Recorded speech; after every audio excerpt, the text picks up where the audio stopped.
Well, good morning, you guys, or good afternoon, or good evening. I'm going to turn the music off now. And welcome to another live stream. We're going to be joining our friend Bob Holmes in a minute. I just want to say a couple of things before we get started. So first of all, I hope you're safe and well and you're taking your daily walks. As long as you can do that, it's really good to get your head out of everything and go look, because remember, photographers are seeing what's out there, and that's really important, just to get off of everything, go for a walk, do your journaling, and do something that inspires you. And we are here to provide that inspiration every single day. We're pretty much here every day at the same time. And so will you guys tell us where you're from? Give us a shout out. We'd love to see that in the comments. And you're going to have a chance later on to ask some questions of Bob. Make sure you hit the subscribe button right now if you haven't already done that, and follow us, because we want to stay connected with you guys. So without further ado, here's our friend and our inspiration for today, Bob Holmes. Bob, thank you for joining us once again. Hi, Mark. It's a pleasure to be here. So we thought we'd have a discussion about what inspires you. You know, I saw this documentary, and we're going to talk about books and documentaries, and one of the points they made, if you want to find out your favorite artists, if you want to find out from that artist who inspired them, that's a good way to kind of see that whole string of inspiration. So let's find out who inspires you. I started as a very enthusiastic amateur in my teens, really, and I played at photography seriously through my 20s.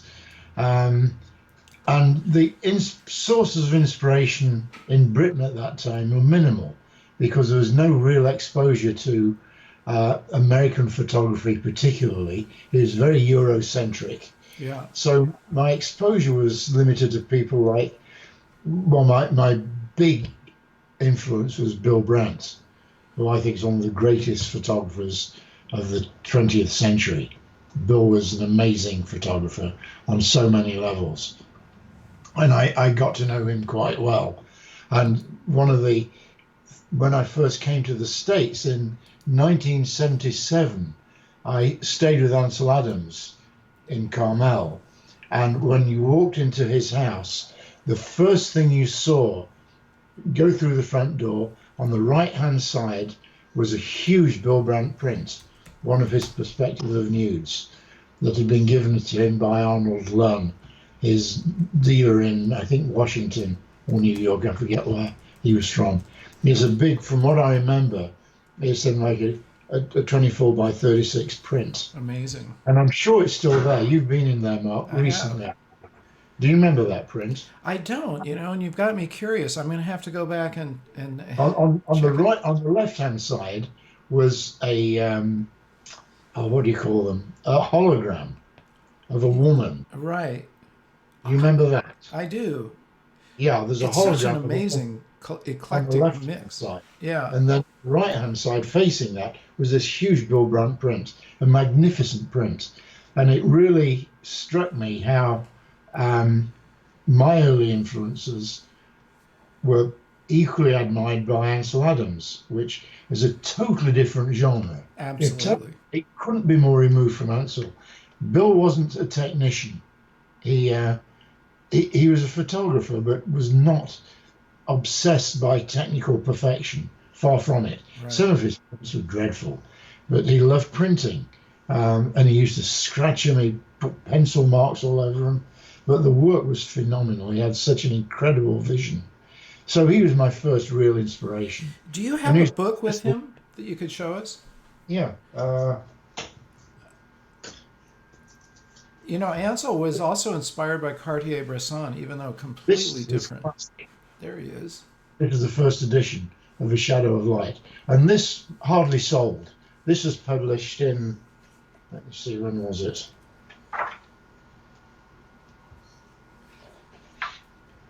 Sorry, can't We open the can, plate. we'll put some links to these in our notes so people can go right to them and This find was them. first 1966. This was published, Okay.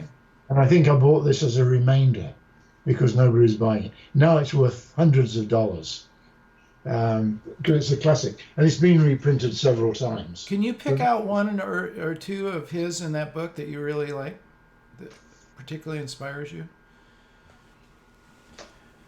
yeah, let's We're see. inside. By the way, what Bob is doing right now is in his course, we have actually a whole section of him going through inspirational books in detail and showing exactly what he's doing right now. So you guys should definitely sign on for his course. There's so much in there, and we keep adding content to it, by the way.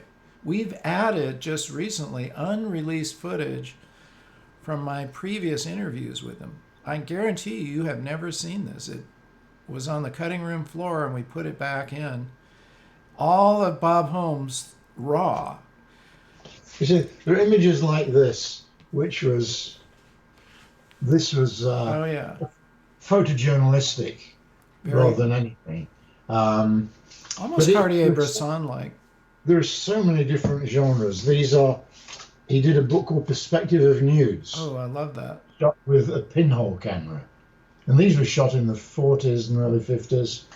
Very, very forward way of thinking. But there's any number. Yeah. A lot of portraits. There's portraits of Dylan Thomas. He did a lot of portraiture. On the right, or are those both Dylan? They're both Dylan Thomas. Yeah, amazing.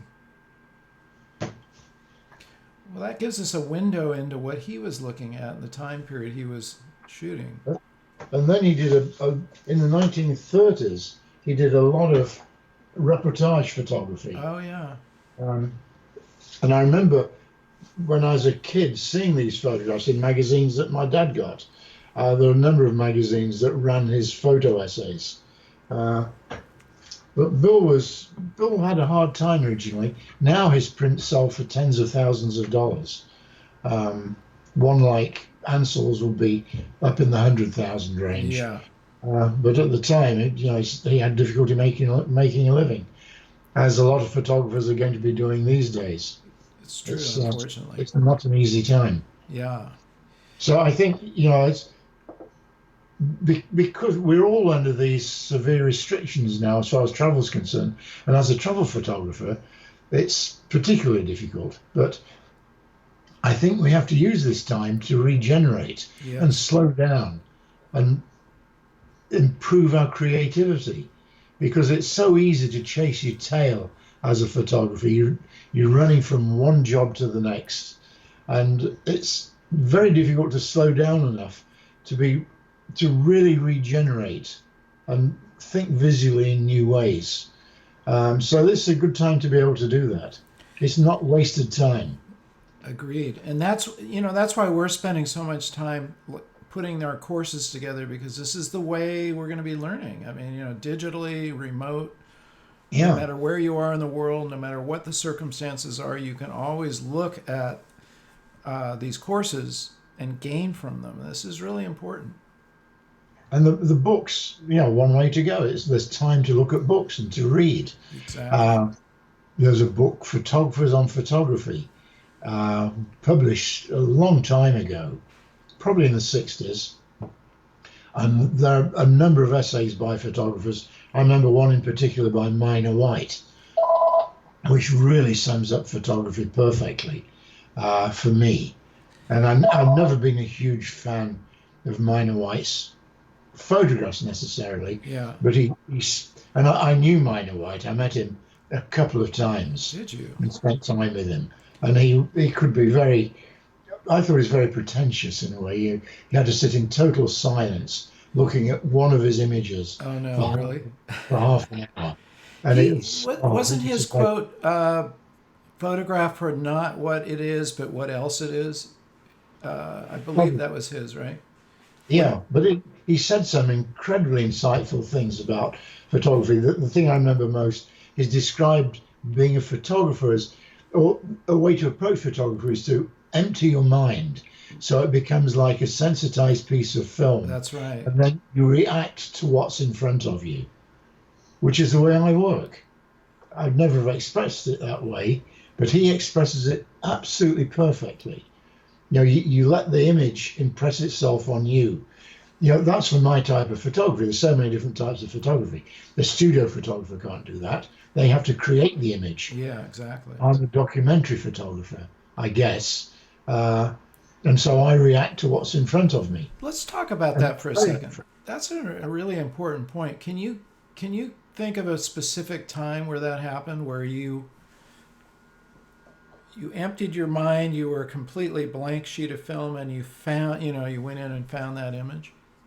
I mean, I'm sure you have many, but is there one in particular? I thought you would know I've always got a blank mind.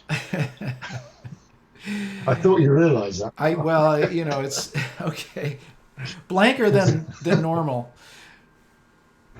Yeah.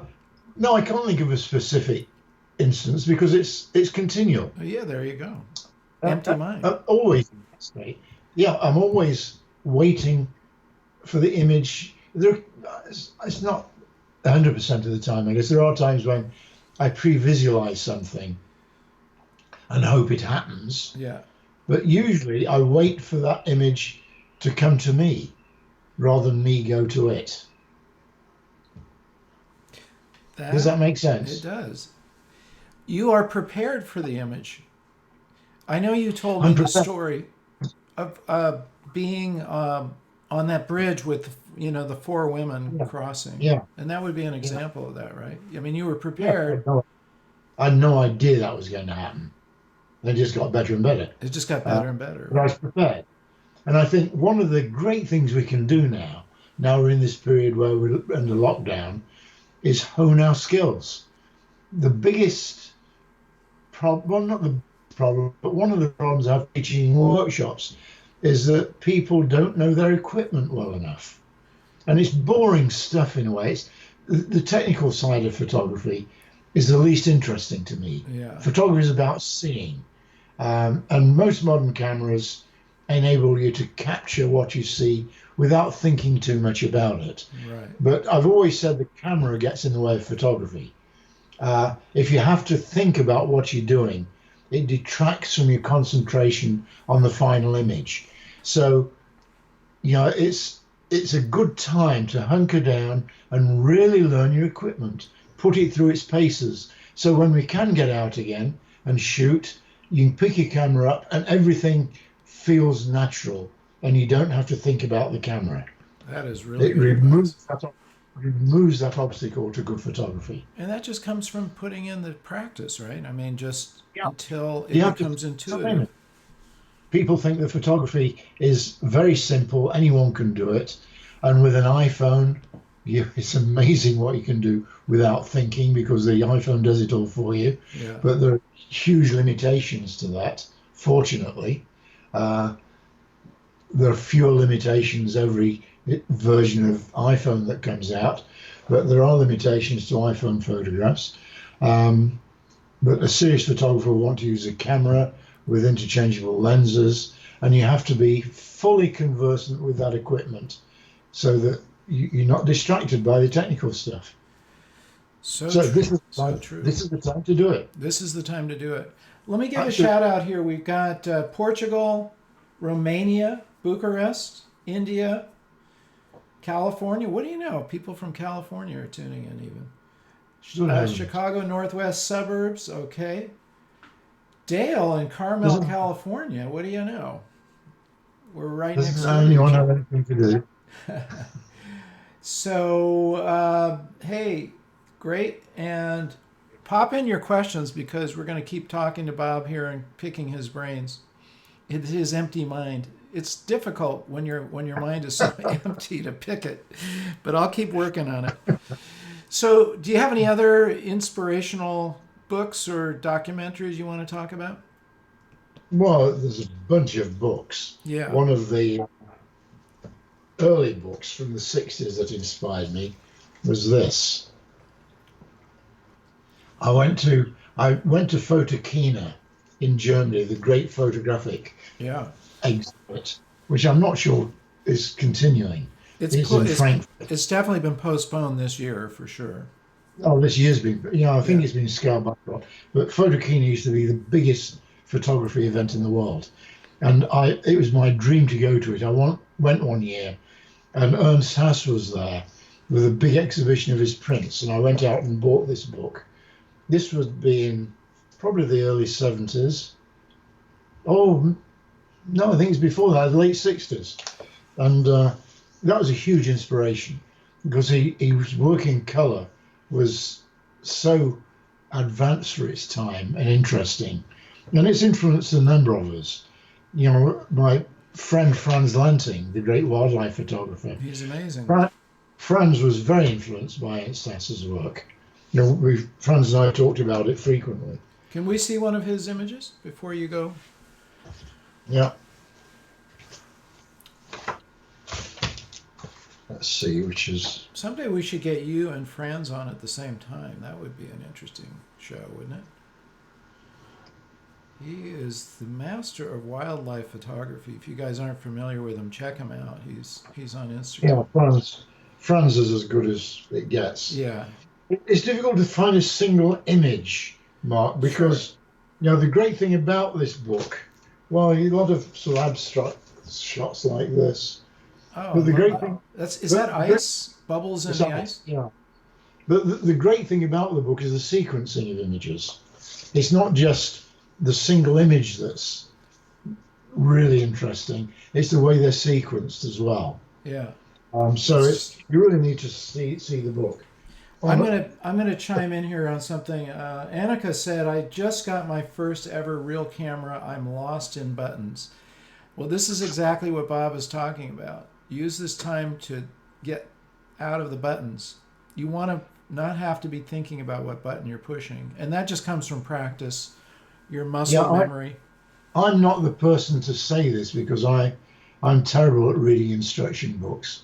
I'm a typical male, I guess. Yeah. But read your instruction book and learn the camera. Usually I carry a PDF on my laptop or iPad or whatever of the instruction book in case I need it. And it's another problem with teaching workshops because everybody's got a different camera. Yes. And if someone with a Canon has a problem, I'm lost. Right. I've used Nikons for 50 years. And I know my camera, not inside out, because there are always things you never come across when you're shooting. But I don't know anyone else's camera. So unless they have the instruction book, I can't help them. Always carry your instruction book with you. I find things go wrong with my cameras. I'm going to show you guys something. I actually created an app here called Zither. You can download it for free. And so there's my Leica. And you tap on it, and inside here, you can get the manual. It brings up the PDF of the manual. I know this is not really showing very well. But you can have it on your phone. And all your equipment, you can have it right there with you. I designed this a few years ago. You can just search for Zither, Zither. But And it's Bob, free. it's handy, right? You have it on your phone all the time. It's a good price. Isn't that cool? A good price. It's zero. Yeah. Costs nothing. Okay. So, Bob, somebody had the question was, what's his last name? That was Ernst Haas. Haas. Haas. Okay. He was Austrian. And he is a member, I believe Ernst was a member of Magnum. He very high-profile photographer in his day. Unfortunately, photographers become forgotten very often. But Ernst Haas is one of the greats. Just Google him. Yeah. You'll see a huge amount of material come up. A present-day colour photographer who's been a big influence on me is Alex Webb, another Magnum photographer. Oh yeah. And this book of Alex's is exceptional. The Suffering of Light. Yeah. Interesting. It's a remarkable book. Very complex images. Sorry, I missed that. Could you say it again, please? Oh, Suri, we didn't ask you to wake up and start talking to us. he's always eavesdropping. She's kind of a nosy little one. Yeah. Anyway, Alex's work is very complex, not easy. You need to spend time with it. But then he's done several books. If you go on Amazon, a whole list of books will come up. But this, The Suffering of Light, is his definitive collection of photographs, which is Pop out one remarkable. So he had that whole series in Mexico, right? He works in tropical and semi-tropical countries.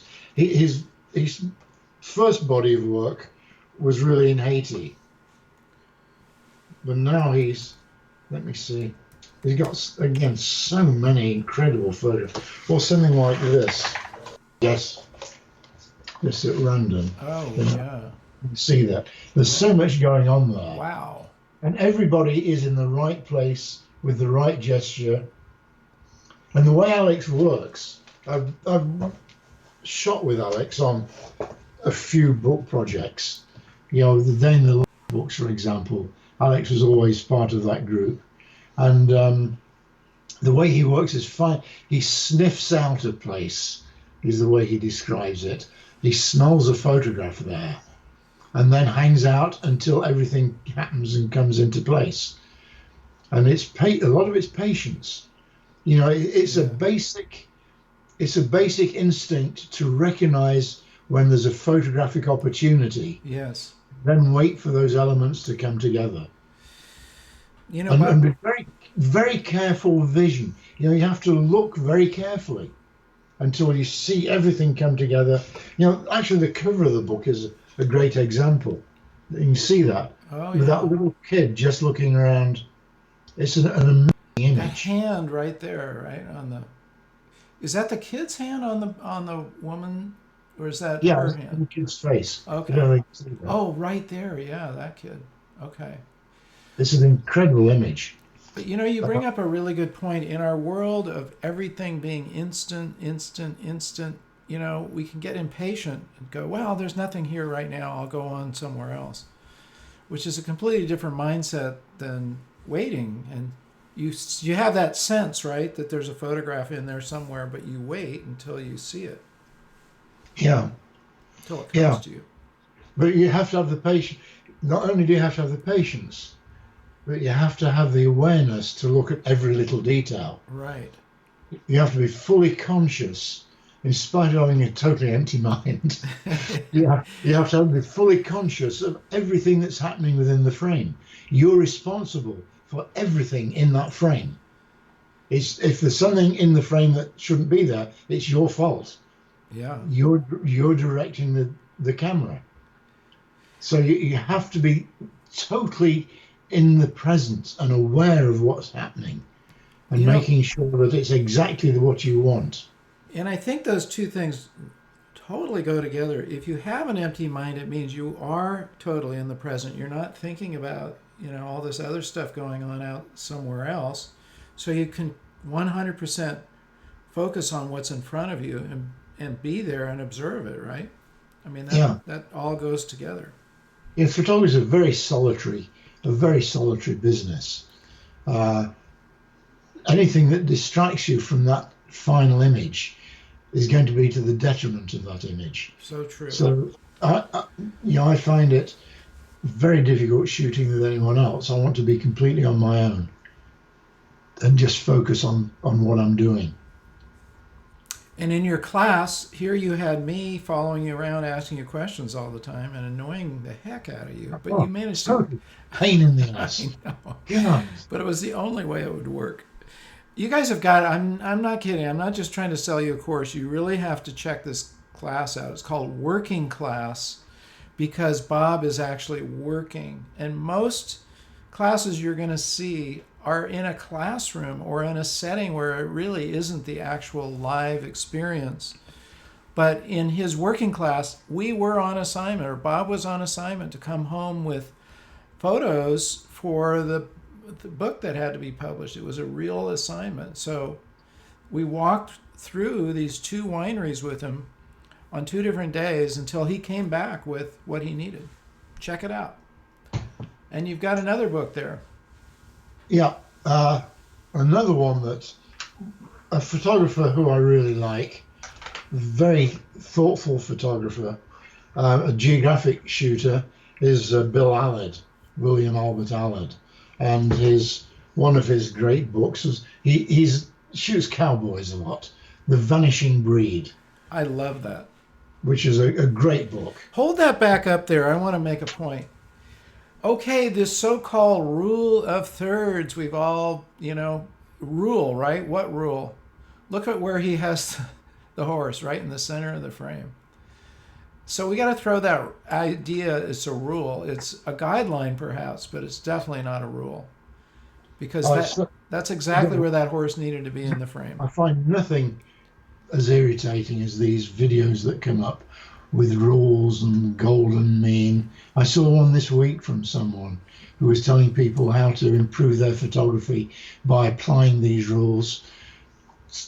You can make photographs doing that are pleasant, but that's as far as they go. Yeah. They abide by certain graphic design rules, but my favorite photographs do just the opposite. Alex Webb's photographs, you'd be hard pressed to find any graphic design rule in Alex's photographs, and yet they're some of the strongest color photographs being produced today. Now, rules are totally meaningless. A lot of it's, the way I work is very intuitively. When I'm taking a photograph, although when I teach, I give ideas to people about how they can, if they're in a creative rut, how they can get out of that by looking at lines or curves or whatever. But ultimately, once you've got over that, the next stage is to start shooting intuitively. Things, as we've already talked about, as Minor White said, images will impress themselves on you. You'll respond to something without necessarily analyzing why you're responding to it. So true. And those are the best shots. Yeah. That's right. So somebody one of the books, by the way, one of the great books by Bill Allard is called The Photographic Essay. I don't think it's in print any longer. It's very, very difficult to find. And I have a copy, but it's in one of my bookshelves. I've got so many books, I couldn't find it. But The Photographic Essay is an absolute classic on photography of that type. So if you come across a copy, snag it, because it's well worthwhile. It's a softcover book, like The Vanishing Breed. But yeah, fantastic. It's a great book. Excellent. We will take a couple of questions in a minute. So we have a couple lining up here, and we'll get a little more inspiration. You know who inspires me? It's Bob Holmes. Another interesting book. Robert Frank. Classic. Absolute classic. And he became a filmmaker. Yeah. He inspired Annie Leibovitz, by the way. She and I talked about that. He inspired a lot of people. Yeah. Frank was, and there's a brilliant book published about 3 years ago with the contact sheets of all Frank's photographs. Wow. That led up to the Americans. It's a big, thick book, but it has all the contact sheets from his shoots for the Americans, which is fascinating. Just the contact sheets enable you to see how the photographer was thinking. It's much more difficult with digital photography because we don't have contact sheets. And I've stopped, for teaching purposes, I've stopped deleting photographs that don't work. Now, I used to go through, when I started with digital photography, I thought, why keep this crap that doesn't really work?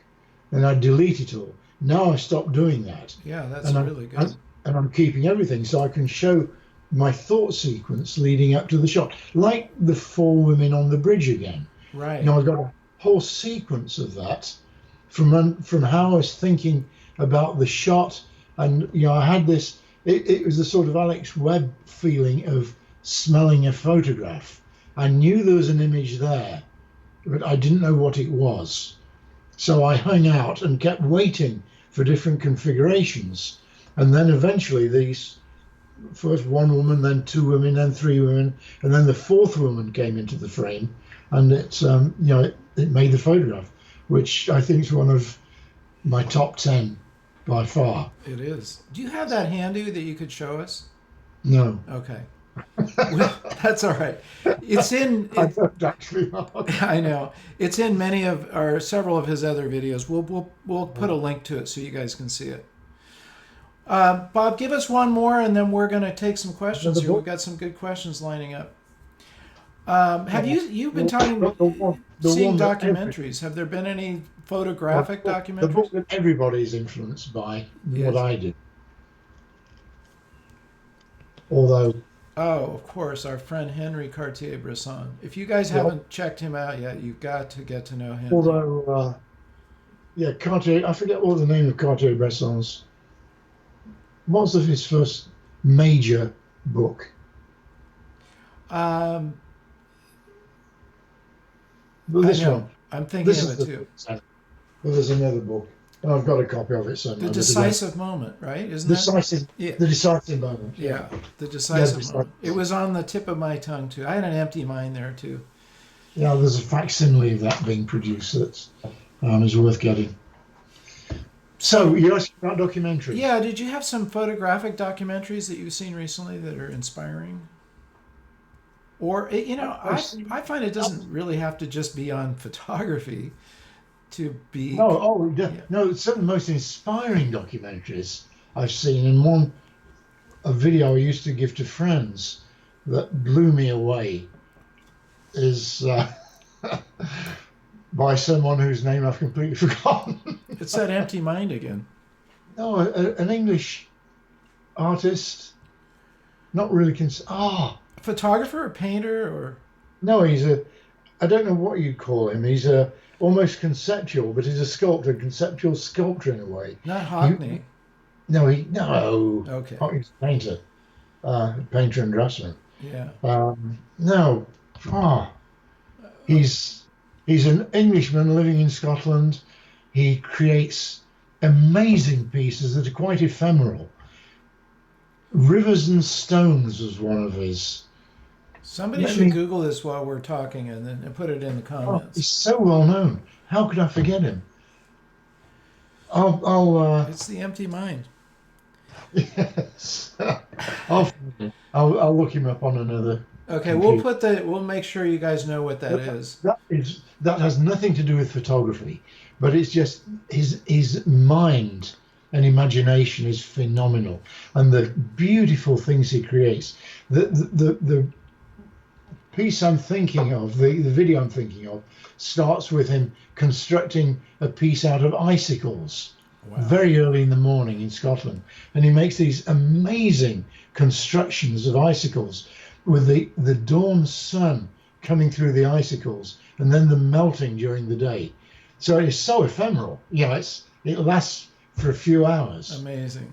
And while we're talking, I'll look him up. Let's take a few questions. So while you're looking, I'll read these questions. So somebody had the question: what is most important factor for you, light, composition, or both?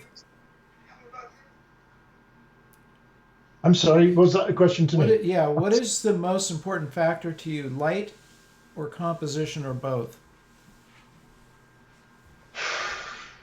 Light is always the most. Without light, we don't have photographs. Yes. So you started by looking at light, right? As Andrea just... Andy Goldsworthy. It's Andy Goldsworthy. What is it again? Andy Goldsworthy. Rivers and Tides. Rivers and Tides. By Andy Goldsworthy. Tides. Jared, will you add that in there in the notes? But if you look up Andy Goldsworthy... I haven't seen it. I'm going to have to watch it. He's done several books. A bunch of books. He's in most major museum collections. A remarkable artist. Absolutely remarkable. And his videos, because a lot of his work is so ephemeral, like he constructs things in rivers, and so the things he makes disappear within hours or days. That's amazing. And then he photographs them. It's a bit like the Running War, Christo. It's like Christo's pieces. Yeah. Now Christo made his money from drawings of his installations and books of them. not from the installation itself, obviously, because they're open to the public, but the running fence, all those things. That's right. Those. The umbrellas in California. Yeah. Remember, I photographed the umbrellas. But Andy Goldsworth is very similar. He makes his living from specific museum installations, but also photographing the works that are changing. They're morphing into other things through the course of the time. And his work I find incredibly inspiring. So Rivers and Sides. We'll definitely check that out. I hope it's available like on Netflix or something. I don't know. I bought the DVD because I was so impressed with it. We'll check but that's of the non-photography inspirations. Photography inspirations. We've just been watching a whole series of videos, starting with Cartier-Bresson being interviewed by an interview I never really liked that much. Rose. Yes, I saw that one. You know what I found most interesting? Remember he said, this is what photography is. Yes. Yeah. To Cartier-Bresson, all complexity it's about capturing the moment. He's pressing the shutter. He's a very intuitive photographer. He worked in the same way, which is why he's been such an inspiration to many of us. The way he worked was the way a lot of us worked, but he did it to the ultimate level. And he was very quiet and private. Yes. I knew him briefly. I used to see him in London quite often. In fact, one of the most interesting things I did, I went around. He had a big retrospective exhibition at San Francisco Museum of Modern Art, a posthumous exhibition about 6-7 years ago. And I walked around it with his wife, Martine Frank, who had met in London as well with Cartier. And Martine and I walked around it together. And it was very moving. I bet. That's incredible. But in London, we're members of a club in London. There were 3 photography members. It's amazing. It was Eve Arnold, who was one of the great Magnum photographers, who I was not particularly fond of as a person. Eve Arnold, Cartier-Bresson, and me, which I always thought was amusing. And Cartier-Bresson was always kept very much to himself. He was very quiet, but he was a big Anglophile. He loved England. Yeah. And he loved being part of that culture in London. And Martine confirmed that when I was with her. She said he loved being part of the English culture, which surprised me. Anyway, that documentary, in spite of what was Rose's name? What was his first name? Pete Rose? No, that's the I know Charlie Rose. Charlie Rose. Charlie Rose. I saw that interview, and I agree with you. It was kind of like an odd person to interview him because he's not Charlie a photographer. Rose is clueless. Yeah. Asking such inane questions a lot of the time. But Cartier-Bresson handled it very well. He did. I think he's getting very irritated by all of it. It's worth seeing just for Cartier-Bresson. He did seem like he was getting antsy and irritated. That's pretty funny. We're going to take a couple more questions. Go on. Somebody asked the question of how do you started out as a photographer. We have that in an interview, so I'm going to direct you to the interview where Bob talks about his background. But another one, and I know what you're going to say, but let's just ask the question, should we shoot only JPEGs or shoot only RAW and concentrate on the subject and light and leave everything else to post after you get home? Well, I can answer that by asking a question. What is the point of shooting JPEGs? True. They're already compressed. You can't. I can't think of any reason. Yeah. Memory is so cheap now, relatively. You can get massive capacity memory cards for a very reasonable price, so you're not worried about space. The JPEG, you're almost stuck with what you've got. There's very limited opportunity for manipulation of the image. Yeah. With a RAW file, you can do a lot with it, almost anything you like with it. So why risk shooting a JPEG? You can always make a JPEG from the RAW. So there's absolutely no point. I've met wedding photographers who shoot JPEGs, and to me, I don't I understand that. won't sleep at night. That is suicidal. I know. Why? You Why can't would adjust the white balance. You're just stuck with what you're totally screwed if anything goes wrong? you know, Bob, this There's brings up an interesting point. Something we've never done with you is covered your post workflow. And I think that would be really interesting to do an episode just showing what you do. I know you. I try to do as little as possible.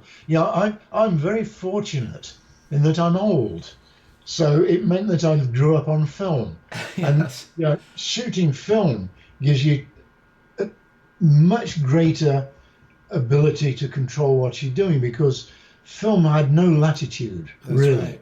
I shot Kodachrome for years, very little latitude. It's very low. It was usually I shot 64 ISO Kodachrome.